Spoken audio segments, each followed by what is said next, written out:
सोलापुरातील वैराग गावातनं मनोज जरांगेंनी सरकारवर हल्लाबोल केलाय। जरांगेंनी मुख्यमंत्री आणि उपमुख्यमंत्र्यांसह दोन्ही मंत्र्यांवरही जोरदार टीका केली आहे। फडणवीसांच्या सांगण्यावरून बावनकुळेंनी कुणबी प्रमाणपत्र रद्द करायला सुरुवात केली आहे, तर एकनाथ शिंदेंच्या सांगण्यावरून मंत्री संजय शिरसाट यांनी प्रमाणपत्र रद्द करण्याचा घाट घातलाय असा आरोप त्यांनी केला।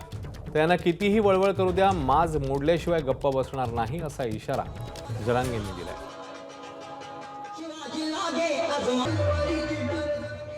ज्या शिंदे साहेबांना मराठ्यांना 58 लाख नोंदी दिल्या, त्या शिंदे साहेबाच्या शिरसाट मंत्र्यांना त्या रद्द करायचा घाट घातला शिंदे साहेबाच्या सांगण्यावर। ज्या फडणवीसांना मी मुंबईला आपण सगळे गेलो होतो तेव्हापासून एक शब्दाने दुखवलं नाही,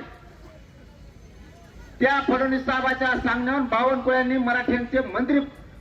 मराठ्यांचे कुणबी प्रमाणपत्र रद्द करायला सुरुवात केली। माय बापा, मी काय चुकीचं बोलतोय, काय वाईट बोलतोय? फडणवीसांना किती वळवळ करू द्या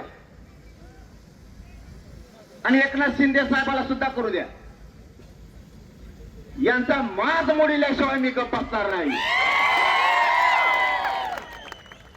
तुम्ही चुकीचा पाऊल उचललाय।